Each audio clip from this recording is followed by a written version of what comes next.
बिस्मिल्लाहिर्रहमानिर्रहीम। अस्सलाम वालेकुम नाज़रीन, मैं हूं आपका मेज़बान नवाज़ भुट्टो। नाज़रीन, गैर यकीनी की सूरत हाल इख्तिताम को पहुंची, धुंध छट गई। ऊँटनी को जिस करवट बैठना था बैठ गई। अवाम को हिजान में मुब्तला करने की तमाम साजिशें कोशिशें दम तोड़ चुकी। तरामीम भी हो गई, कमेटी भी बन गई। कमेटी ने चीफ जस्टिस नामजद भी कर दिया और सदर आसिफ अली जरदारी ने उसकी तौसीक भी कर दी।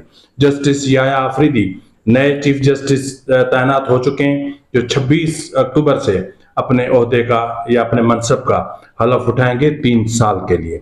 लेकिन इसके साथ ही अगर देखें तो सुप्रीम कोर्ट से जस्टिस साकिब निसार, जस्टिस गुलजार और जस्टिस बंदयाल की बाकियात का सफाया भी शुरू हो चुका, या यूं समझ लें कि अपने इख्तिताम की तरफ बढ़ रहा है।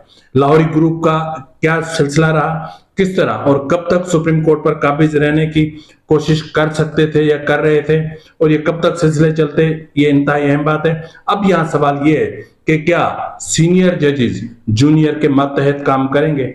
ये एक बहुत बड़ा सवाल है जिस पर हमने बात करना है। और क्या ईमानदार जजेस, अब जो सुप्रीम कोर्ट तश्कील दी जा रही है या जो आईनी बेंचेस बन रहे हैं, क्या उनमें क्या इनकी कोई स्टेटस होगा, या ये कोई जो गैर यकीनी सूरत हाल पैदा कर सकते हैं, या जिन मुफादात के तहत हसूल के लिए ये सारे जजेस इकट्ठे हुए थे, क्या वो मुफादात हासिल ना होने पर इनका ग्रुप बरकरार रह सकता है? लेकिन सबसे पहले बात करेंगे पीटीआई के हवाले से कि पीटीआई के अंदर कौन सी खिचड़ी पक रही है। आपसे इल्तमास कि अगर आपको मेरा व्लॉग अच्छा लगे तो मेहरबानी करके मेरे चैनल को लाइक करना, सब्सक्राइब करना, शेयर करना मत भूलिएगा। बेल आइकन दबा दीजिएगा ताकि बर वक्त आप तक मेरे व्लॉग्स पहुंचते रहें। नाज़रीन, जिस तरह मैंने बात की पीटीआई के हवाले से कि पीटीआई अंदरूनी तौर पर शदीद इंतशार का शिकार है। पहले मामला था तरामीम का, तरामीम के हवाले से मौलाना फजल रहमान के साथ देने का, फिर साथ छोड़ने का, फिर तरमीमी बिल की मुखालफत का, और फिर खसूसी कमेटी का, खसूसी कमेटी में न बैठने का और बैठकर अपोज करने का, और फिर चले जाने का। और बिल की मंजूरी के बाद जो गुज़िश्ता रोज जजेस की तैनाती के हवाले, चीफ जस्टिस की तैनाती के हवाले से खसूसी कमेटी, पार्लिमानी कमेटी का जो इजलास हुआ उसमें बैठने के मामले पर बहुत बड़ा फड्डा हो गया। फड्डा क्या हुआ? फटा ये हुआ कि पीटीआई की कोर कमेटी और सियासी कमेटी दस्तो गिरेबां हो गए। मैंने कहा था ना कि पीटीआई के अंदर ग्रुप बन चुके हैं। 3 ग्रुप इस वक्त एग्जिस्ट करते हैं। एक ग्रुप ऐसा है जो आइन और पार्लियामान के साथ चलना चाहता है। एक ग्रुप ऐसा है जो इमरान खान की रिहाई के लिए हर इंतहा को जाने की कोशिश कर रहा है। और तीसरा ग्रुप ऐसा है, यानी एक तीसरा ग्रुप है जो सख्त एंटी इस्टेब्लिशमेंट है। तो इसलिए जब तीनों ग्रुप्स बैठते हैं तो फिर इनमें बहुत बड़ा पंगा हो जाता है। अब जो पार्लियामान में ग्रुप बैठना चाहता है, फॉरवर्ड ब्लॉक बन रहा है, उसको अगर हम देखें तो फिर औरंगजेब खिच्ची, जो उसके अलावा जहूर कुरैशी, जैन कुरैशी, चौधरी इलियास, चौधरी उस्मान, मुबारक जेब जो इस वक्त अपना डीसी हो चुके, मुबारक जेब साहब, ब्रिगेडियर असलम घुमन, सेनेटर जरका और आदिल बाज़ाई भी मेरे ख्याल में जा चुके। अब इनका ग्रुप एक तश्कील दिया जा रहा है जिसकी क़यादत करेंगे शाह महमूद कुरैशी साहब। और शाह महमूद कुरैशी आने वाले कुछ दिनों में आप देखेंगे उनको जमानत मिल जाएगी और वो बाहर होंगे, क्योंकि जस्टिस अपना शाह महमूद कुरैशी की बदौलत ही आइन में जो तरामीम हुई वो मुमकिन हो सकी। तो इस वक्त जो सूरत हाल है पीटीआई के अंदर बहुत ही एक घमसान की सी लगी हुई है। यहां तक कि गुज़िश्ता रोज जो खसूसी पार्लियामानी कमेटी का इजलास हुआ उसके हवाले से कमेटी के अरकान ने सेनेटर कामरान मुर्तजा ने मौलाना फजल रहमान से रब्ता किया, मौलाना फजल रहमान ने असद कैसर से रब्ता किया, लेकिन पीटीआई ने फिर भी बैठने से इनकार किया। कमेटी के लोगों ने बैरिस्टर गौर से मुलाकात की, तफसीली बातचीत हुई, लेकिन बैरिस्टर गौर ने साफ कह दिया कि जी आई एम सॉरी, मैं कुछ नहीं कर सकता। तो बहरहाल चीजें हो गई और एक रुकन ने इख्तलाफ दिखाया, यानी 12 रुकनी की जो खसूसी कमेटी है उसमें से, और फिर सुन्नी इत्तेहाद काउंसिल ने बायकॉट किया और 2/3 अक्सरियत से जस्टिस याया आफरीदी को चीफ जस्टिस नामजद कर दिया गया और उनको नोटिफाई भी हो जाएंगे। अब इस सूरत हाल को अगर हम देखें तो कहां पहुंचे, एक भरपूर कोशिश की गई गैर यकीनी सूरत हाल को उरूज पहुंचाने की, लेकिन वो दम तोड़ चुकी, वो इख्तिताम को पहुंच चुकी। अब यहाँ सवाल ये है कि क्या जो इस वक्त जो जजेस हैं, जो ईमानदार जजेस या जो एक हम ख्याल बेंच है, क्या वो जो इस वक्त जजेस हैं क्या उनके लिए कोई मसाइल पैदा कर सकता है? इखलाकन तो अगर देखा जाए तो ऐसी कोई जगह बनती नहीं है। अब इनकी साजिशें दम तोड़ चुकी, अब ऐसा कुछ भी नहीं होने जा रहा। लेकिन फिर भी एक शक की बुनियाद पर इन चीजों को जरूर देखा जा सकता है। अब जिन मुफादात के लिए इन जजेज ने यूनियन बनाई थी, जिन मुफादात के हुसूल के लिए 26वीं आईनी तरमीम का रास्ता रोकने की हर मुमकिन कोशिश की गई, और उस रास्ता रोकने के लिए जजेस एक फोरम पे इकट्ठे हुए, यूं समझ लें कि एक यूनियन बनाई या एक जजेस पार्टी बनाई, वो मकासद भी रुल गए। यानी जो 4 मुस्तकबिल के चीफ जस्टिस थे, अब उनका रास्ता भी रुक गया। लेकिन इससे बड़ी सदमे की बात इनके लिए क्या होगी कि अगले चीफ जस्टिस का तकर्रुर भी यही कमेटी करेगी और यही हुकूमत करेगी। अब उसमें फिर आगे चल के पीटीआई की क्या स्टेटस बनता है वो भी देख लेते हैं। अब जिस तरह गुज़िश्ता रोज चीफ जस्टिस काजी फायजा ने मखसूस नशिस्तों के हवाले से जो इख्तलाफी नोट दिया, उसमें कुछ चीजें अहम कही हैं। उनमें एक अहम तरीन चीज ये है कि जजों को जाती ख्वाहिशात के मुताबिक आइन को रीराइट नहीं करना चाहिए, और मखसूस नशिस्तों के हवाले से हतमी फैसला हुआ ही नहीं, इसलिए इस पर अमल दरामद बाइंडिंग नहीं है। ये एक बहुत बड़ा एक रिमार्क अपना ऑब्जर्वेशन हैं, और फैसले पर अमल दरामद न होने की बिना पर तौहीन अदालत की कार्रवाई भी नहीं हो सकती। और उन्होंने कहा कि लगता है कि 8 जजेस ने अपनी अलग अदालत बनाई हुई थी, और 12 जुलाई का मुख्तसर फैसला, 23 सितंबर का तफसीली फैसला, और फिर 14 और 18 सितंबर को जो वजाहतें जारी हुई, उन्होंने अपने आप में इस फैसले को मशकूक कर दिया।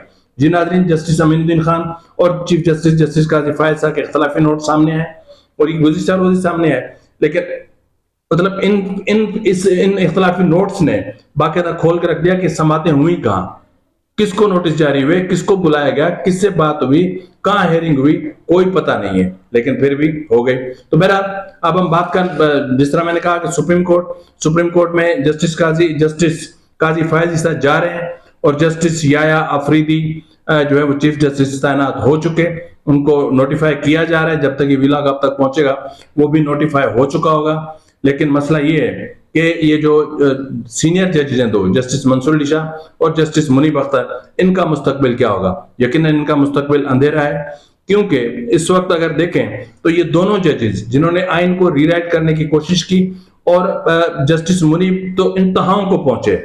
अब इसी वजह से जो सुप्रीम कोर्ट का जो कॉन्स्टिट्यूशनल बेंच बनेगा, उसमें भी जस्टिस अमीनुद्दीन खान और जस्टिस जमाल मंदुखेल को लाया जा रहा है, लेकिन ये दोनों जजेस नहीं होंगे। इन जजेस का किसी भी कमीशन में, किसी भी कमेटी में कोई किरदार नहीं होगा। यहां पर मैं आपको यह भी बताता चलूं कि याया अफरीदी को ऑन बोर्ड लिया गया था। याया अफरीदी साहब की, जस्टिस याया अफरीदी साहब की मर्जी से, उनकी रजामंदी के बाद उनका नाम तजवीज हुआ है, अदरवाइज कोई और रास्ता निकाला जाता। और ये पसे पर्दा नेगोशिएशन चल रहे थे, बातचीत चल रही थी, और उसकी बुनियाद पर यह सब कुछ हुआ है। अब अगर हम देखें तो मैंने जिस तरह कहा कि लाहौरी ग्रुप 2031 तक सुप्रीम कोर्ट में चीफ जस्टिस के ओहदे पर काबिज रहना चाहते थे। अगर सीनियरिटी के असूलों की बुनियाद पर यह सब कुछ चल रहा होता, तो सीनियरिटी के असूल की बुनियाद पर 26 अक्टूबर को जस्टिस मंसूर अली शाह ने बायसेत चीफ जस्टिस सलफ उठाना था, और उनकी रिटायरमेंट जो है वो अक्टूबर 2031 तक थी, यानी 2031 तक वो चीफ जस्टिस रहते। इस बीच में जो सीनियरिटी की बुनियाद पर जस्टिस मुनीब का टर्न आता, justice Munib Akhtar Sindh high court से सीनियरिटी में 4थे नंबर पर, खिलाफ ज़ब्ता इनको सुप्रीम कोर्ट में एलिवेट करवाया गया।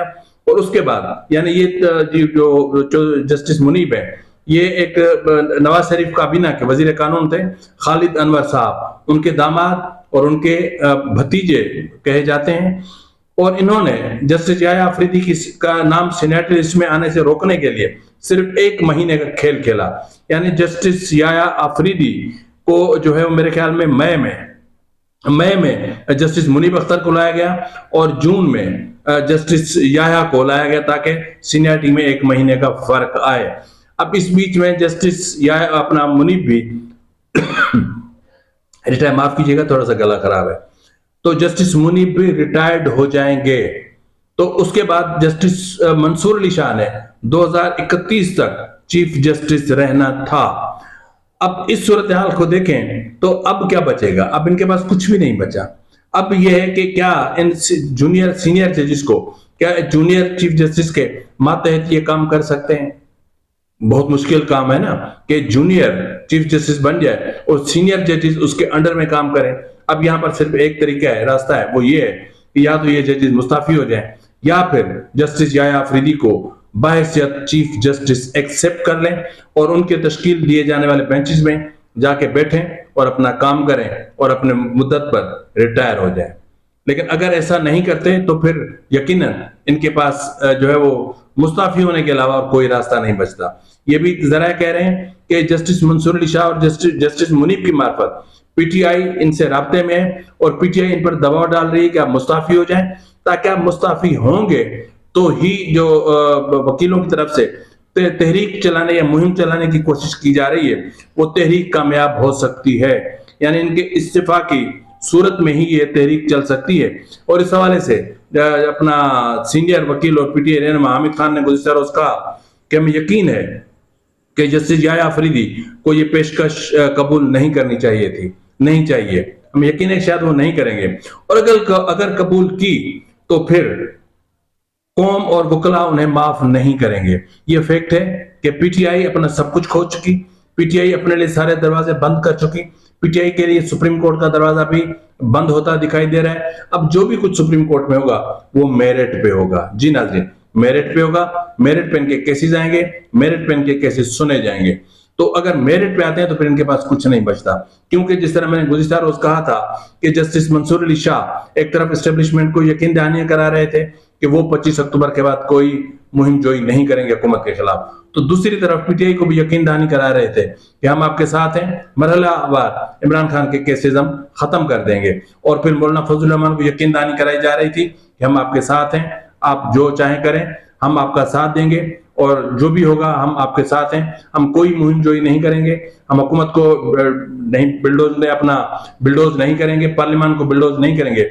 लेकिन अब पार्लियामान को कोई बिल्डोज नहीं कर सकता। पार्लियामान ने अपनी हैसियत मनवा ली, हथौड़ा गर्दी को शिकस्त हुई और जुडिशल मार्शल लॉ के रास्ते रुक चुके और जहरीले सांप के जहरीले दांत निकाल दिए गए। लेकिन बात यहां तक खत्म नहीं होती। बात यह है कि अगर सांप के जहर वाले या जहरीले दांत निकाल भी लिए जाएं तो भी उसकी ग्रिप बहुत मजबूत होती है और वो उसकी इतनी ग्रिप मजबूत होती है कि वो किसी की जान भी ले सकता है। अब मसला ये है कि सिर्फ दांतों का मामला नहीं है, उस ग्रिप को भी किसी तरीके से तोड़ना है। और मुझे यकीन है इस वक्त जो मुझ तक इतलात पहुंच रही है वो ये है कि जो ईमानदार जजेस हैं उनके अंदर फूट पड़ चुकी है, क्योंकि जस्टिस मंसूर अली शाह और पीटीआई ने न सिर्फ मंसूर अली शाह का रास्ता रोका बल्कि जस्टिस मुनीब का भी रास्ता रोका और उसके अलावा जस्टिस आयशा मलिक का भी रास्ता रोका और जस्टिस मोहम्मद अली मजहर का भी रास्ता रोका। अब वो चीफ जस्टिस किस तरह बनेंगे, क्या जो नेक्स्ट जो तकर्री होगी 3 साल के बाद, क्या उसमें जस्टिस आयशा मलिक, जस्टिस मंसूर अली शाह और जस्टिस मोहम्मद अली मजहर का नाम ज़ेरे गौर आ सकता है? यकीनन नहीं आएगा, क्योंकि इनकी जो चीजें हैं वो कंडक्ट जो है या इनके बिहेवियर्स जो है या इनके फैसले सब सामने आ चुके हैं। छोटी सी मिसाल आप फैसला देख लेना मखसूस नशिस्तों के हवाले से, या उसमें क्या हुआ, एक अलग से जो है सुप्रीम कोर्ट बनी, एक अलग से पूरा सिस्टम बना, एक अलग से, यानी जजेस की बौखलाहट का आप अंदाजा इस बात से लगा लें कि इस कदर बौखला गए थे कि उनको अपने फैसलों पर यकीन नहीं था, एक गैर यकीनी किसी सूरत हाल थी। इसके बावजूद कि उन्होंने आइन को रीराइट किया, 187 के अख्तियारात का बेतहाशा इस्तेमाल किया और वो भी रिलीफ दिया सुन्नी इत्तेहाद काउंसिल को जो नहीं दिया जाना चाहिए, पीटीआई को जो नहीं दिया जाना चाहिए था या जो उन्होंने मांगा ही नहीं था। तो अब मतलब ये जो फैसला है उसके बाद फिर जो 2 वजाहतें, यानी अपना फैसला खुद देखें, तफसीली फैसला अपने आप में एक वाज़ेह चीज होती है, क्योंकि किसी भी जज की कही हुई 4 लाइनें एक मुद्दलिल अंदाज में होती हैं, उनमें एक दलील होती है, उनमें एक पस मंजर होता है। लेकिन यहाँ ये हुआ कि जो जजेस को अपने ही फैसले पर भरोसा नहीं था, अपने ही फैसले पर यकीन नहीं था, तो इसलिए उनको एक नहीं बल्कि 2-2 बार वजाहतें जारी करनी पड़ी और इन वजाहतों की माजी में कोई मिसाल नहीं मिलती या कोई ऐसी तारीख मौजूद नहीं है कि जजेस को अपने फैसले बताने के लिए या एग्जीक्यूट करवाने के लिए, बजाय इसके कि आप मतलब अगर ये जज चाहते तो अमल दरामद बेंच बना देते, लेकिन उन्होंने अमल दरामद बेंच नहीं बनाया और उन्होंने डायरेक्ट वजाहतों पर वजाहतें जारी की जिसकी आइन में और किसी भी कानून में कोई गुंजाइश मौजूद नहीं है।